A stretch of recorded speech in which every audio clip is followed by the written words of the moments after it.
Good morning, all of you. How are you? I hope you all will be fine.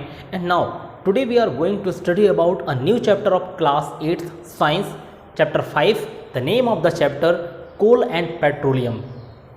ठीक है, these are the natural resources. And इन्हीं के बारे में हम आज स्टडी करने वाले हैं कि कोल और पेट्रोलियम का क्या यूज़ है हमारी लाइफ में. ठीक है, और ये इनएग्जॉस्टेबल या एग्जॉस्टेबल किस टाइप के रिसोर्सेस होते हैं. ठीक है, तो ये आप देखेंगे आपकी बुक के पेज नंबर 56 पर ये चैप्टर मिलेगा. ये एनसीईआरटी की बुक है, क्लास 8 साइंस की book, chapter 5 coal and petroleum. तो सबसे पहले लिखा है कि we use various material for our basic need. Some of them are found in nature and some have been made by human efforts. ठीक है, कि हमने देखा कि हम डिफरेंट टाइप की चीज़ों का यूज़ करते हैं अपने डेली लाइफ में. ठीक है, फॉर एग्जांपल देखें तो मैं ये डस्टर का यूज़ कर रहा हूँ. अभी आप बता सकते हैं मुझे कि ये नेचुरल है या मैन मेड है. ठीक है, तो ये मैन मेड मटेरियल्स में आते हैं. ठीक, तो ऐसी बहुत सारी चीज़ें जो हैं जो आप डेली लाइफ में यूज़ करते हैं, लाइक एयर, वाटर, ठीक है, सनलाइट्स, ये सब के सब नेचुरल रिसोर्सेज हैं जो नेचर आपको प्रोवाइड कराती है. तो नीचे एक्टिविटी 5.1 दिया हुआ, मैं यहाँ पर टेबल शो कर दे रहा हूँ, जहाँ पर आपको लिस्टिंग करनी है कि नेचुरल रिसोर्सेज या नेचुरल मटेरियल्स कौन कौन से हो सकते हैं और मैन मेड मटेरियल कौन कौन से हो सकते हैं. आप इसको ईजिली आइडेंटिफाई कर सकते हैं. नाउ द नेक्स्ट लिखा है इसी के नीचे, does this list include air, water, soil और एंड मिनरल्स. की क्या आपने इस पर एयर, वाटर, सॉइल एंड कुछ मिनरल्स को इंक्लूड किया है या नहीं किया. And now since all these are obtain from nature they are called natural resources. ठीक है, ये सारी की सारी चीज़ें हमको नेचर से मिलती हैं और हम इनको नेचुरल रिसोर्सेज कहते हैं. नाउ नेक्स्ट देखेंगे आप इसी में कि can air, water and soil be exhausted by human activities. You have already studied about water in class 7. Is water a limited resource? ठीक है, तो इन्होंने बोला कि एयर, वाटर और सॉइल जो है क्या ह्यूमन की यूज करने से एग्जॉस्ट हो सकते हैं. एग्जॉस्ट का मतलब होता है खत्म होना. ठीक है, तो वाटर के बारे में स्टडी की बात की गई, आपने क्लास 7 में पढ़ा है वाटर के बारे में. And now in the light of the availability of various resources in nature, natural resource can be broadly classified into two kinds. ये दो प्रकार से नेचुरल रिसोर्सेज मैं यहाँ पर आपको दिखा रहा हूँ. सबसे पहला है inexhaustible natural resource and next है second number exhaustible natural resource.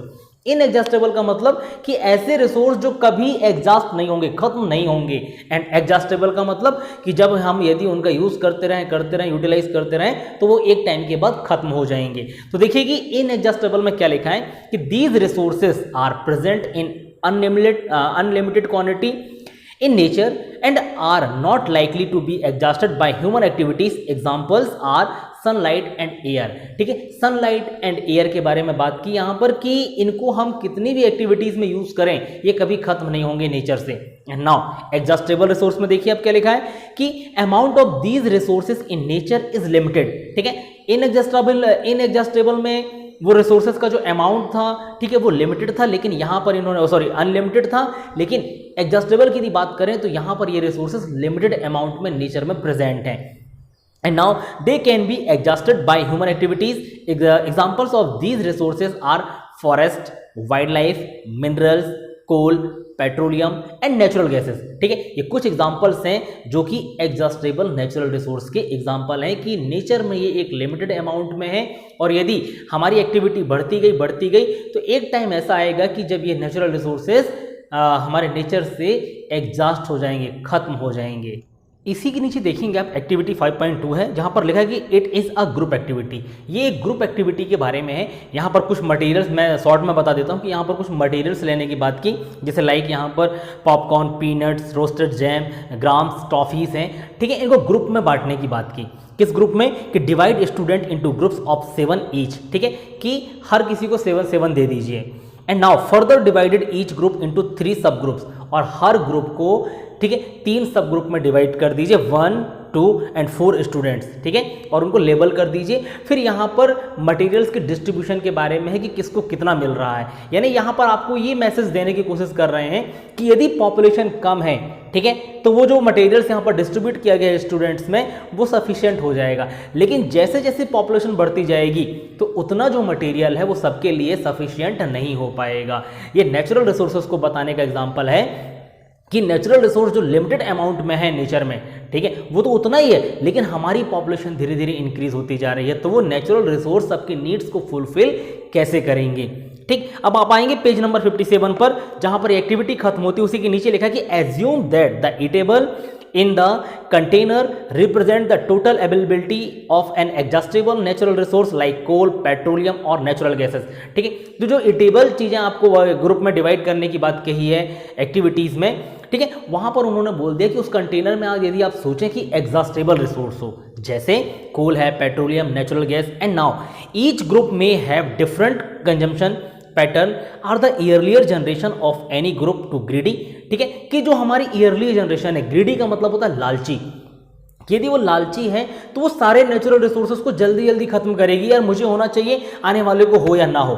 लेकिन यदि वो जनरेशन ग्रीडी नहीं है, लालची नहीं है, तो उन नेचुरल रिसोर्सेज का जो खत्म होने वाले हैं उसका कम अमाउंट में यूज़ करेगा और लिमिटेड यूज़ करेगा, ताकि आने वाले पीढ़ी के लिए भी, आने वाले लोगों के लिए भी वो नेचुरल रिसोर्सेज सफिशिएंट अमाउंट में अवेलेबल हों। एंड नाउ फिर यहाँ लिखा है कि it may be that the earlier generation in some groups were concern about the coming generations and left something for them. ठीक है, तो उनमें से कुछ ग्रुप के जो लोग हैं वो आने वाले जनरेशन के बारे में कंसर्न करेंगे और उनके लिए छोड़ दिया जाएगा। In this chapter, we will learn about some exhaustible natural resources like coal, petroleum, and natural gas. These were formed from the dead remains of living organism, fossils. So these are all known as fossil fuels. ठीक है, कि यहाँ पर हम कुछ exhaustible resources के बारे में स्टडी करेंगे, लाइक इन्होंने बोला कोल, पेट्रोलियम, नेचुरल गैस, और इनके फॉर्म के बारे में बात किया कि ये कैसे बनते हैं। तो यहाँ लिखा है कि these were formed from the dead remains of living organism, कि ये डेड रिमेन्स जो लिविंग ऑर्गेनिज्म होते हैं उनके डेड रिमेन्स से ये बना हुआ है, इसीलिए इसको हम फॉसिल्स फ्यूल भी कहते हैं। नाउ अब आप आएंगे 5.1 पर, जहां पर है कोल के बारे में डिस्कशन मैं यहां पर शो कर रहा हूं, आप देखें, ठीक है, विद इमेज यहां पर आपको दिखेगा। Now you may have seen coal और हियर्ड अबाउट इट, कि आपने कोल देखा होगा, उसके बारे में सुना होगा। It is an hard as stone and is black in colour, ये पत्थर के जैसा हार्ड होता है और कलर में ब्लैक होता है। Coal is one of the fuel used to cook food. Earlier it was used in railway engine to produce steam to run the engine. ठीक है, आज के समय में हम देखें, मॉडर्न सिविलाइजेशन पे देखें तो इनका यूज बेसिकली कुकिंग फूड के लिए किया जा रहा है, लेकिन ईयरलीस्ट टाइम पर इस कोल का यूज जो था वो रेलवे इंजन के लिए किया जाता था। किस चीज़ के लिए? प्रोड्यूस स्टीम, कि भाप को प्रोड्यूस करने के लिए, जिससे रेलवे का जो इंजन है, रेल का जो इंजन है वो इजीली वर्क करे, इजीली रन कर सके। And now it is also used in thermal power plant to produce electricity. अब हम इसका यूज थर्मल पावर प्लांट में भी कर रहे हैं इलेक्ट्रिसिटी को प्रोड्यूस करने के लिए। And now coal is also used as a fuel in various industries, और बहुत सारी इंडस्ट्रीज में जो कोयला है वो एज अ फ्यूल यूज किया जाता है, यानी ईंधन के रूप में भी यूज किया जाता है।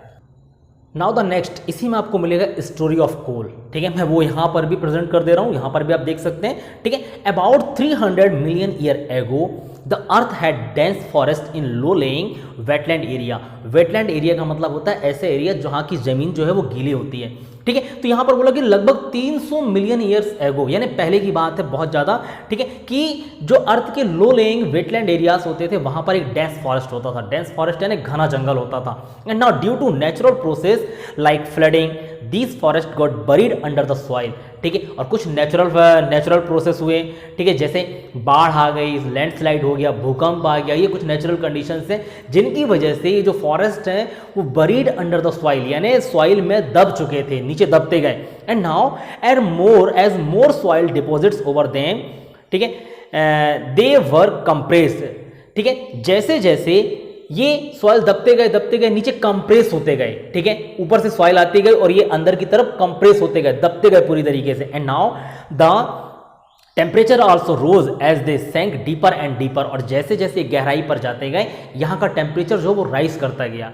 ठीक है, आपने पिछली क्लासेस में भी पढ़ा होगा, सोशल साइंस में भी आपने पढ़ा है कि जैसे जैसे हम अर्थ के नीचे की तरफ जाते हैं टेम्परेचर हर 32 मीटर के बाद 1 डिग्री सेल्सियस इंक्रीज हो जाता है। ये आप याद रखें कि जैसे हम अर्थ में नीचे की तरफ जाएंगे 32 मीटर यदि हम नीचे जाते हैं तो टेम्परेचर 1 डिग्री सेल्सियस जो है वो राइज कर जाता है। ठीक, चलिए, तो under high pressure and high temperature dead plants got slowly converted to coal, और जैसे जैसे इनका टेम्परेचर बढ़ता गया तो ये प्लांट जो थे, ठीक है, जो कि बरीड अंडर द सॉइल थे, इनमें टेम्परेचर का इफेक्ट हुआ और ये कोल में कन्वर्ट हो गए। And now As coal contain mainly carbon, the slow process of conversion of dead vegetations into coal is called carbonization. ठीक है, बेसिकली यदि हम कोल में देखें तो कार्बन का कंटेंट होता है और ये स्लो प्रोसेस चल रही है, ठीक है, कोल बनने की, इसको कार्बनाइजेशन कहते हैं, कार्बनीकरण कहा जाता है हिंदी में इसको।